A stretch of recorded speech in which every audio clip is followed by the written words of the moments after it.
receive good at the hand of the Most High? Shall we not receive evil? And all this did not Job sin with his lips? See?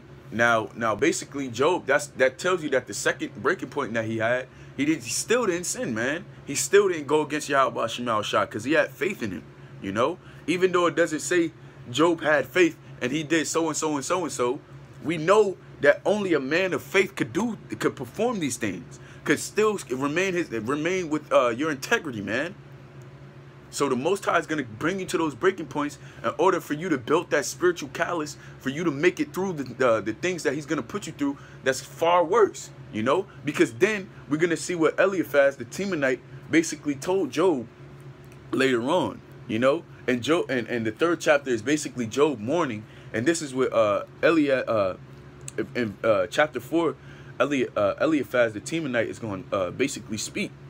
I'm going to skip to... Well, I'll read 1 and then I'll skip to 15 and 14. There's Job chapter 4 verse 1. It says, then Eliphaz the Temanite answered and said, and then no, I can't skip 6 or 7.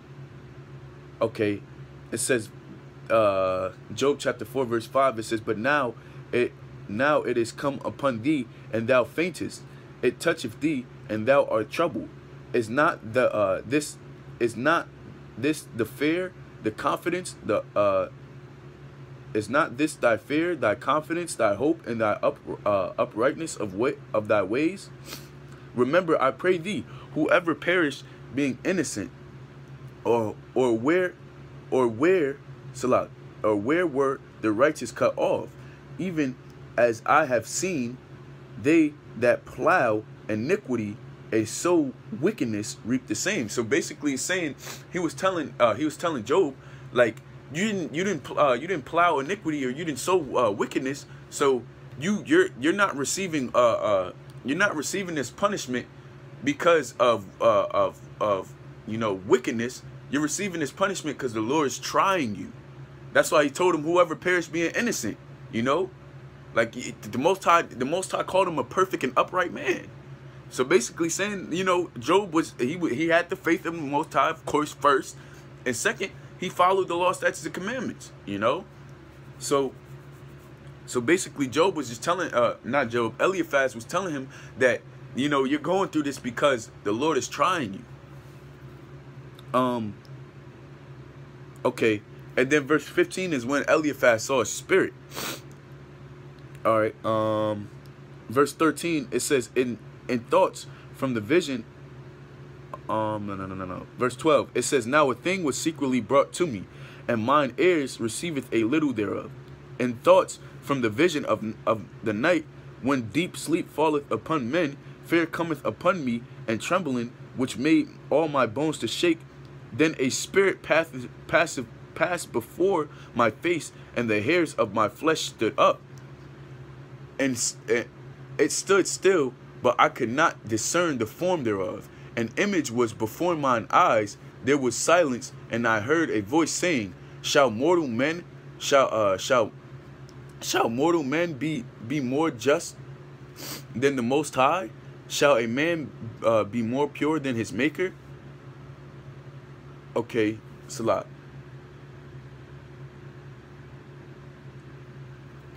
I'll keep reading. It says, behold, he put no trust in his servants, or and his angels he charged with folly. Basically talking about Yahweh. It says, how much less in them that dwell in houses of clay, whose foundation is in the dust, which are crushed before the moth. They are destroyed from morning to evening. They perish forever without any regarding it. Doth not their excellency which is in them go away, then die, even without wisdom? Chapter 5, it says, call now if there be any that will answer thee, and to which of the saints wilt thou turn? For wrath killeth the foolish man, and envy slayeth the silly one. I have seen the foolish taken root, but suddenly I cursed his habitation. His children are far from safety, and they are crushed in his gates. Neither is there any to deliver them. Whose harvest, says Salah, Well, I just keep reading because the point's about to get there. It says, whose harvest the hungry eateth up, and taketh it out of the thorn. The robber swalloweth up their substance. Although affliction cometh not from Salat, although affliction cometh not forth from the dust, neither doth trouble spring out the ground, yet man is born unto trouble as the sparks flieth upward.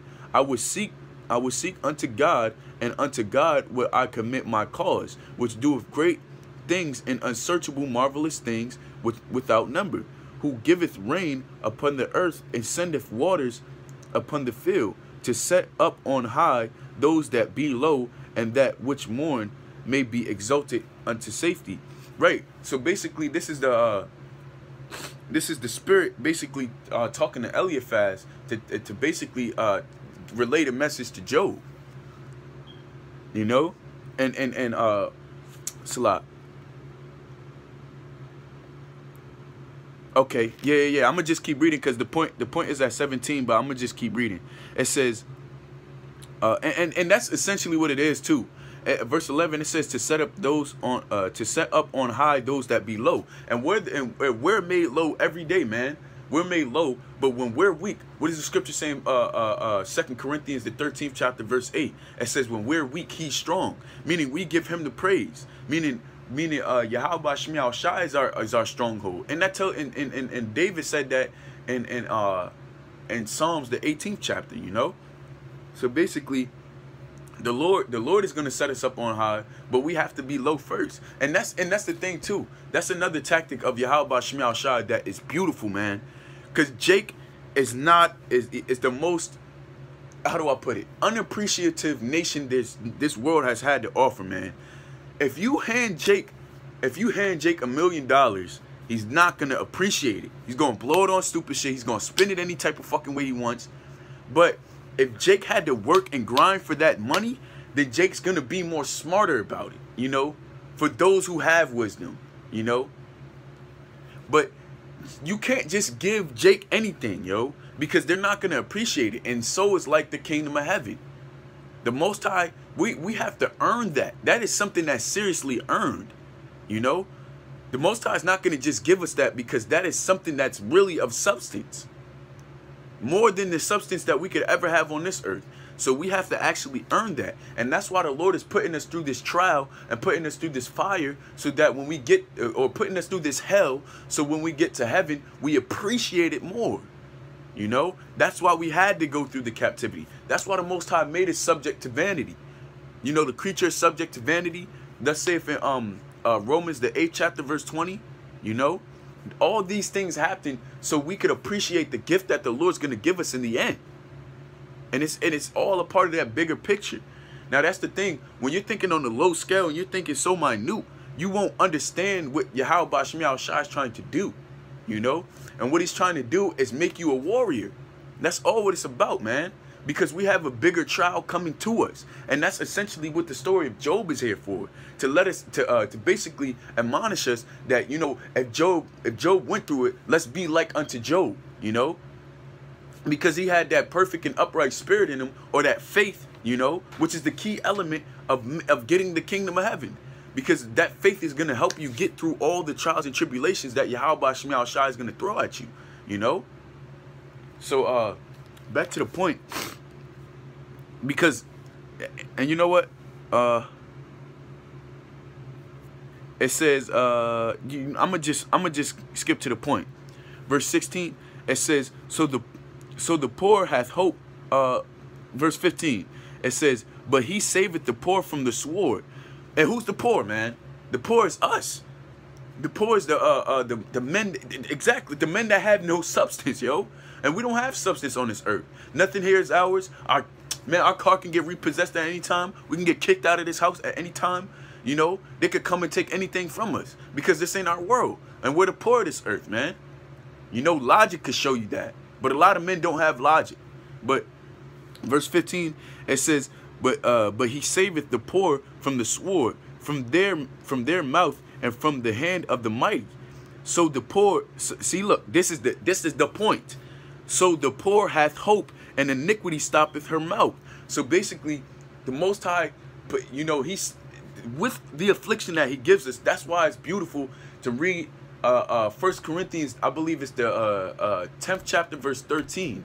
So basically it tells you that when the Lord gives you a trial, he's gonna he's not gonna give you too much to where you can't handle. And with that trial, or with that persecution, or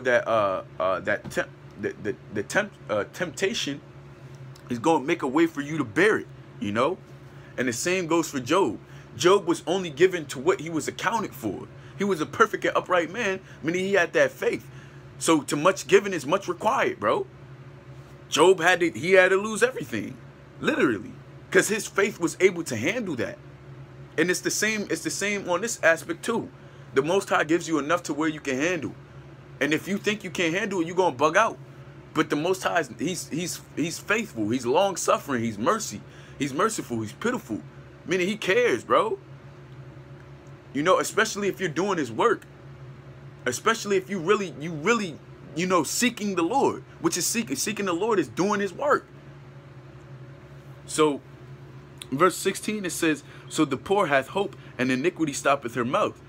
It says, verse 17, behold, happy is the man whom the Lord correcteth, who Yahweh correcteth. Therefore despise not thou the chastening of the Almighty, for he maketh sore and bindeth up, he woundeth, and his hands make whole. He shall deliver thee in 6 troubles, yea, in 7 there shall no evil touch thee, and famine he shall redeem thee from death, and in war the power of the sword. Thou shalt be hid from the scourges of the tongue, neither shalt thou be afraid of destruction when it cometh. At destruction and famine thou shalt laugh, neither shalt thou be afraid of the beast of the earth. See? And that's all what we go through the trial for. We go through the trial so that when the big trial comes, or we, you know, building that spiritual callus to make us stronger, man. You know? And I can give the example like this, you know, because if you know about working out, basically what helps you get stronger is not staying at the same substantial weight. You know, if you do 30 this week, do 40 the next week, do 50 the next week, do 60 the next week, you know what I'm saying? And go up and up and up, and that makes you stronger. It's the same thing with our trial. The Most High gives us more trial and more trial and more trial and more trial, and it's harder each time, or it seems harder each time. But what does that do? That builds us stronger, man. That makes us more spiritually able, more spiritually powerful, man. And that's exactly what the Lord he's been doing this whole time. So that when you know death, verse 22, Job chapter 5 verse 22, it says, as destruction and famine thou shalt laugh, neither shalt thou be afraid of the beast of the earth. So basically saying, so when the big trial comes at famine and death, when those things are hitting the you know, pestilence and you know, all types of chaos is on the earth, we're gonna be laughing in those times, man. Because you know why? We built that spiritual callus, man. We built that spiritual fortitude in Yahweh Shemel Shai with our faith. Because with that trial comes faith, and with that faith comes trust, and with that trust comes protection, man. And that's the way it rocks. That's the way the Most High works, you know. But you know, that was the main point of what I was trying to insinuate with this with the story of Job, which of course I'm gonna keep reading because it just builds your faith even reading this to see what, you know, the Most High had Job overcome. And then at the end he increased him tenfold, man, you know, through the Spirit. And essentially that's what we're gonna get to, you know, because we're the poor in this earth, man. We ain't got shit, but then in return, the sacrifice that we make on this end, we're gonna get it to the infinite degree, which is an understatement of an understatement, in the kingdom of heaven, man. We're gonna get our wildest imagination, man, which is far beyond what we could ever think. Because you got to think, we're gonna be an incorruptible flesh, so our mind is gonna be different. We're in this corruptible ass flesh, so we only think right here and now, man.